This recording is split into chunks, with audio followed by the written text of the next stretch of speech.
네, 오늘 함께하는 여의도 클래스는 너튜브로도 들어오셔서 실시간으로 소통하고 채팅도 함께 참여하실 수 있습니다. 많은 분들 함께해 주시기 바랄게요. 자, 오늘 이것이 트렌드나는 이번 주에 가장 중요하게 봐야 할 주제로 선정이 됐습니다. 주제 공개합니다. 네, 이맘때면 밀당하는 나쁜 남자 미스터 파월 의장을 두고 이렇게 재밌게 표현이 됐네요. 4월의 다섯째 주에 주식시장은 미국 FOMC 정례회의의 결과에 촉각을 곤두세우고 있습니다. 특히 이번에 파월 의장의 입에 특별히 주목하는 이유가 있을 텐데요. 어떻게 보십니까? 저 나쁜 남자한테 마음이 뺏길 것 같아요. 자, 이번 주는요, FOMC뿐만이 아니라 좀 많은 이야기가 나와요. 일단 조 바이든의 증세 관련된 이슈가 있고요. 그다음에 1분기 GDP와 관련된 또 앞서서 지표들이 많이 발표가 되고요. 그다음에 FOMC 이후 파월 의장의 발언도 신경을 써봐야 되고요. 이런 많은 것들이 중첩되어 있지만 많은 사람들이 이제 FOMC에서 어떤 이야기가 나올 수 있느냐라는 것에 더 많은 포커스를 맞추고 있을 거란 말이죠. 근데 저는 사실 이번 주 FOMC에 대해서는 크게 걱정을 하지 않아요. 왜냐하면 그동안 꾸준히 해왔었던 말들이 있기 때문이에요. 그걸 짧게 요약을 해볼게요. 먼저 인플레와 관련된 부분을 우려를 하게 될 경우 시장은 어떤 부분을 걱정을 했느냐? 경기와 관련된 걱정을 하게 되죠. 즉 인플레가 너무 빠르게 성장을 하게 되고 너무 높아지게 되면 그에 따라 채권 금리의 변동, 그런 채권 금리의 변동으로 인해서 시장에 자산 이동이 나오게 된다. 이런 부분들이 많이 올라온 종목군들을 끌어내리게 되는 역할을 하게 된다. 혹은 조정과 관련되어 있는 또 버블과 관련되어 있는 이야기를 끌어오게 된다. 시장은 혼란스럽다. 아니다. 그렇게 볼 필요 없다. 아직 경기는 회복되되 시간이 많이 필요하고 인플레는 우리가 생각하는 것보다 빠르게 전가되지 못할 것이다. 이런 이야기들이 계속 주고받고 하면서 지금까지 오게 됐단 말이에요. 근데 그렇게 인플레와 관련된 우려를 좀 낮춰주려고 하면 이제 경기와 관련된 이야기들이 좀 부상을 한단 말이죠. 과연 인플레를 잡기 위해서 경기와 관련된 부분을 향후 먼 미래까지 더 시간이 많이 걸릴 것이다. 이렇게 꼭 표현을 해서 경기 관련 종목군들을 또 붕괴해야만 하는가. 그런 말들이 나올 때마다 섹터별 교차뿐만 아니라 변동은 커지게 되니까 아무래도 투자자들의 입장에서는 이렇게 이야기를 해도 저렇게 이야기를 해도 신경이 쓰일 수밖에 없겠죠. 그런데 그럼에도 불구하고 분명 경기 관련 종목군들은 더 많은 상승을 했고요. 더 많은 섹터가 상승에 가담을 했고 강렬했던 종목군들의 상승은 더 강렬하고 날카롭게 진행했단 말이죠. 어떤 일이 있었기 때문에 그런 일이 벌어진 걸까요? 바로 이전 시대의 흐름부터 좀 짚어볼 필요성이 있습니다. 지금 현재 이머징뿐만 아니라 전체 시장은 과거 유동성에 중독되어 있었던 특히 이 긴축 발작, 풀었던 돈을 점차 줄여나가는 과정, 그리고 시간이 더 지나서 풀었던 돈을 회수하는 과정, 그런 테이퍼링과 관련된 부분들을 보고 테이퍼 텐트럼, 긴축 발작이 일어났었던 2015년도의 기억을 잊지 못하는 겁니다. 참 그 당시 이머징 프론티어 시장의 변동은 너무나 격했었죠. 그냥 단순히 긴축 발작이라고 하기에는 너무나 격했던 흐름이에요. 단시간에 그런 흐름들이 나왔지만 사실상 별로 그렇게 크게 반응할 이유도 없었단 말이에요. 결국 그 이후에 다시 경기가 살아나고 있다는 것에 베팅이 됐고 그런 흐름들로 인해서 조율할 것들을 조율하면서 더 높은 곳까지 시장은 상승을 하게 됐었단 말이에요. 그 이후에 우린 팬데믹을 맞이하게 됐고요. 신자본주의 시대 이후에 풀렸던 돈들, 팬데믹 이후에 풀렸던 돈들이 또 다시 우리가 경험하지 못했던 유동성 홍수의 시대를 살아가게 만들고 있습니다. 그러다 보니까 이제 경기와 관련된 부분들, 테이퍼링과 관련된 부분들을 이야기할 때 너무 많은 걱정과 우려가 앞서는 거예요. 대칭적인 인플레이션 이야기를 한다고 했지만 더 빠르게 금리 인상을 할 수도 있을 것 같고 경기가 생각했던 것보다 더 좋아지고 있단 말이죠. 시간이 많이 걸릴 거라고 했지만 근래 들어서 나오는 경제 지표는 너무나 환상적이다 못해서 너무 뭐라고 얘기를 해야 될지 못할 정도로 눈들 데 없이 너무 좋단 말이에요. 그러다 보니까 이렇게 되면은 생각보다 빠르게 많은 것들이 진행될 수 있겠구나 걱정이 되기 시작합니다. 이 부분과 관련해서도 아마 한 수, 두 수 밖을 내다보고 제롬 파월은 그런 얘기를 했던 것 같아요. 우리가 생각했던 것보다 경기가 정상화되어 가는 데는 많은 시간이 필요하다. 물론 지금 보여주고 있는 것들은 상당한 것들에 대한 기저효과입니다. 지금 이렇게 좋아지고 있는 경제 지표가 조금 더 좋아지는 흐름들을 보이다가 특정 시기부터는 안 좋아지게 되겠죠. 지금껏 안 좋았던 것들에 대한 기저효과로 좋은 거니까 그렇게 좋았던 것들이 계속 유지될 수는 없거든요. 하지만 특정 시점이 지나간 이후 경제 지표가 둔화되는 타이밍에 접근하게 되면 그때도 과연 미래 가치를 좋게 볼 수 있느냐라는 거죠. 그 부분을 생각하고 지금 FOMC와 제롬 파월의 반응을 생각해 본다면 경기는 앞으로도 더 먼 미래를 두고 움직여야지 된다. 앞으로 성장을 더 많이 해야 된다. 가야 할 길이 멀다. 인플레에 대해서는 걱정할 필요가 없다. 경기는 완만하게 성장하고 있다. 그런 것들이 지표가 증명을 하고 있다. 이런 이야기들은 계속 반복될 수밖에 없을 거예요. 고로 이번 FOMC에서는 경기가 좋아지고 있다는 것에 도포꽃을 맞출 수밖에 없을 것이고 금리 인상과 관련된 부분은 가급적 지금까지 해왔던 이야기들이 있기 때문에 굳이 별도의 질문이 없다면 긁어부스럼을 만들지는 않을 거라고 봅니다. 이런 부분들을 생각해 봤을 때 분명 이번 1분기 경제 지표는 좋게 나올 거고요. 지금 나오고 있는 모든 경제 지표들도 계속 좋게 나오고 있죠. 거품론이 나올 정도로 너무나 격하단 말이죠. 거기에 FOMC에 대한 FOMC에서 나오게 될 그 차후 또 제롬 파월의 기자회견에서 나오게 될 경기와 관련된 이야기들, 이런 이야기들이 조합이 된다고 하면 미국 시장은 더 좋은 것들에 대한 기대치가 높아지게 될 거예요.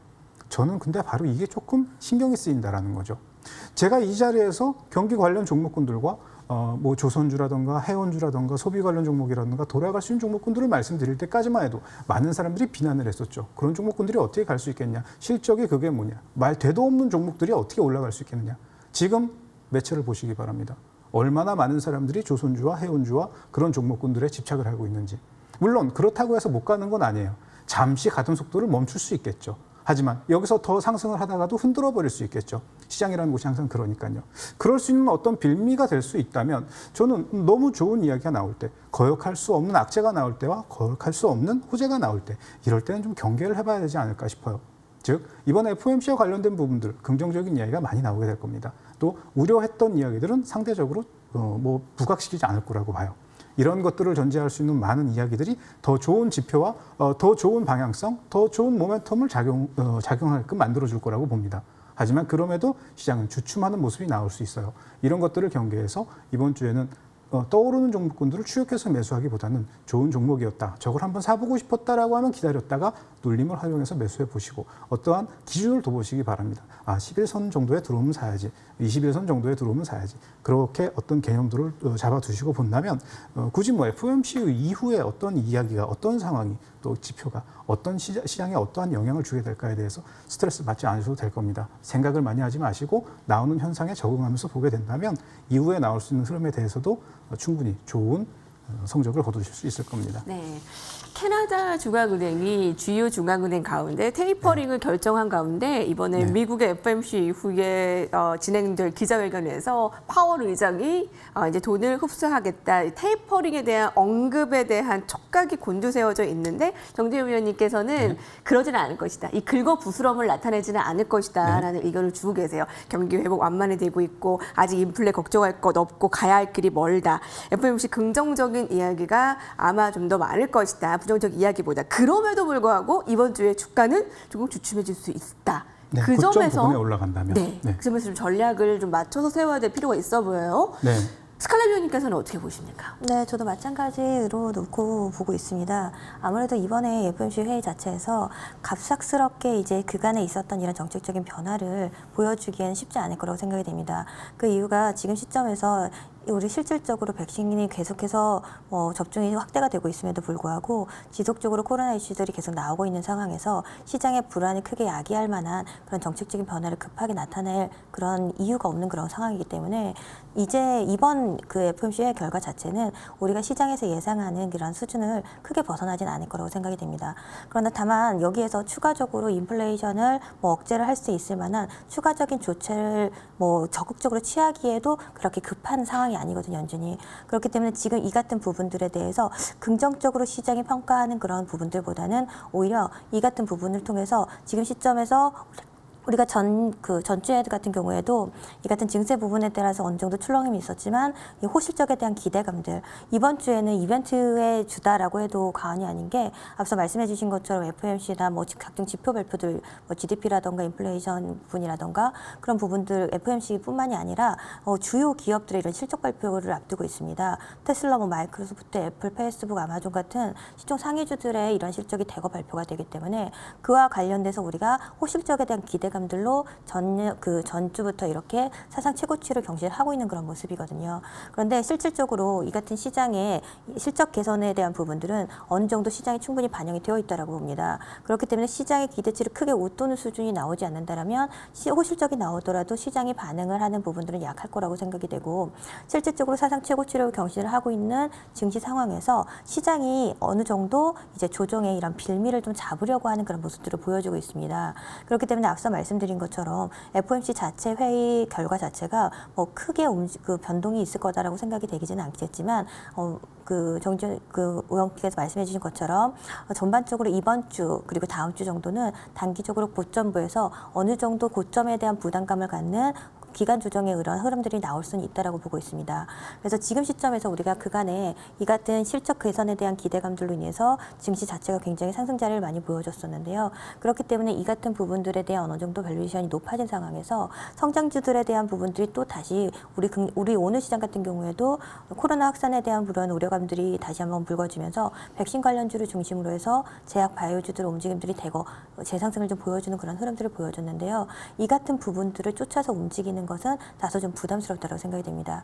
그만큼 지금 시점 자체가 시장 자체가 연속적인 상승세를 보여왔고, 시장에서 받아들일 수 있을 만한 많은 호재들, 경제가 정상화된다든지 그다음 실적에 대한 이런 급박한 개선이라든지, 그리고 이런 유동성 정책의 유지라든지 이런 부분들이 저는 지금 시점에서 충분히 녹아있다고 보거든요. 그렇지만 추가적인 상승에 대한 기대감들을 배제하는 것은 아니지만, 우리가 원리 뛰기 위해서 잠깐 움츠려야 되는 것과 마찬가지로 지금의 시점에서 단번에 돌파를 하기에는 위에 매물대가 상당히 쌓여있는 그런 부분들이 있고, 국내적으로 요소들로 봤을 때에는 또 당장 공매도 재개에 대한 부분들이 앞서 있기 때문에, 저번 주에도 말씀드렸지만 시장에서 가장 안 좋아하는 게 불확실성이라고 말씀을 드렸는데, 그 같은 불확실성에 대한 부분들이 어느 정도 반영이 되는 그런 상황에서 일정한 단기 숨고르기 조정은 좀 있을 수 있겠다라고 생각이 됩니다. 그렇기 때문에 지금 시점에서 고점부에서 움직임을 보여주고 있는 그런 종목들을 쭉 해서 매수하는 것은 좀 조심하시면 좋을 것 같고요.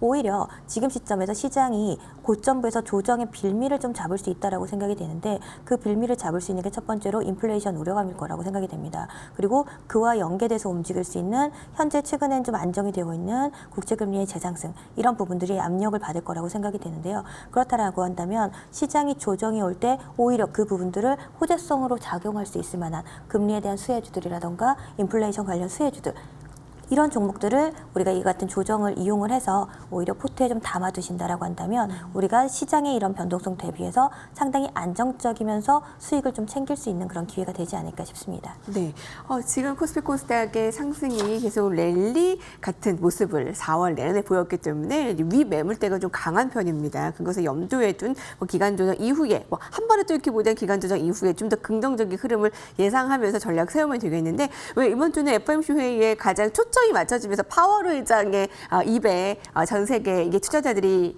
좀 관심을 갖고 있잖아요. 근데 정재훈 위원님의 말씀처럼 드라마틱한 게 없다면 지금처럼 달러를 계속 유동성 공급하고, 달러는 같이 하락하고 원화 가치를 상대적으로 오르면서 원달러 환율은 좀 점차 하락하면서 우리 증시에는 결론적으로 나쁠 게 없지 않나라는 생각이 드는데 어떻습니까? 네, 드라마틱한 걸 찾으려면 미나리를 봐야죠. 네, 오늘 또 수상까지 하셨는데 축하드립니다. 글쎄요, 저는 그동안 잘 갔던 종목들, 잠시 쉬면서 못 갔던 종목들, 이제 여기에 끼어있던 종목군들을 한번 봐야 될 것 같아요. 그러니까 그동안 상승을 했으나 못 가는 동안 경기 관련 섹터의 종목군들이 상승을 했잖아요.